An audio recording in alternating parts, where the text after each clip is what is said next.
பழனிசாமி அவர்களை களத்துல மோதுவோம்.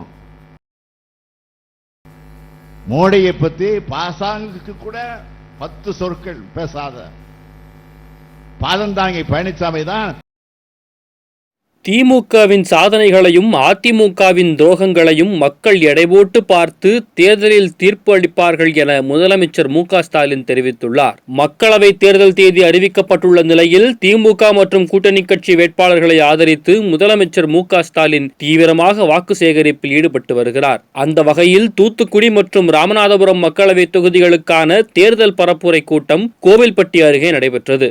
இதில் பங்கேற்று பேசிய முதலமைச்சர் தேர்தல் களத்தில் மோதுவோம் என எடப்பாடி பழனிசாமிக்கு சவால் விடுத்தார்.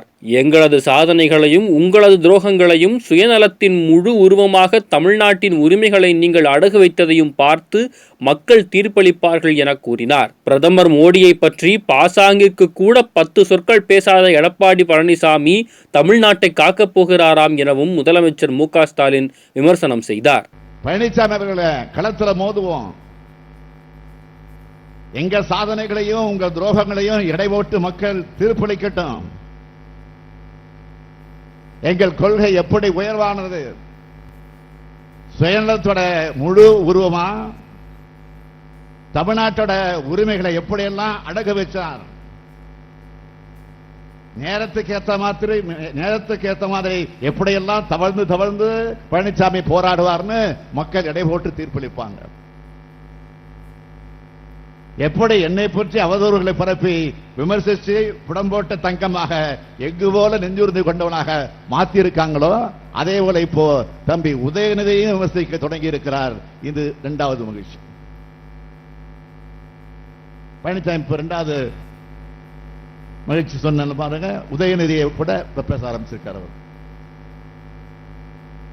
பழனிசாமி அவர்களை எங்களை தொடர்ந்து விமர்சிங்க, வரவேற்கிறோம்.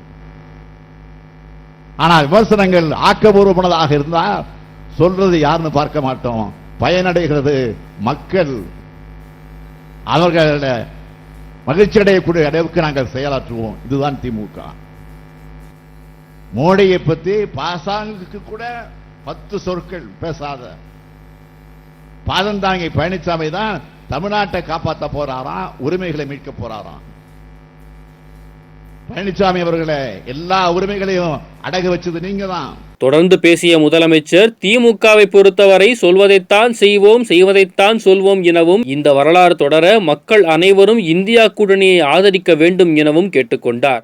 திமுகவை பொறுத்த வரைக்கும் சொல்வதைத்தான் செய்வோம், செய்வதைத்தான் சொல்வோம், இதுதான் வரலாறு. இந்த வரலாறு தொடர, வாக்குறுதிகள் நிறைவேற நீங்க எல்லோரும் இந்தியா கூட்டணி ஆதரிக்கணும். அப்போதான் பாஜக எனும் பேரிடரிலிருந்து இந்தியா விடுதலை அடைய முடியும். தொடர்ந்து வேட்பாளர்களை எழுப்பி மக்களிடம் வாக்கு கேட்ட முதலமைச்சர் உங்கள் வாக்கு ஜனநாயகத்தை, இந்தியாவை, தமிழ்நாட்டை காக்கட்டும் என்றும் முழங்கினார்.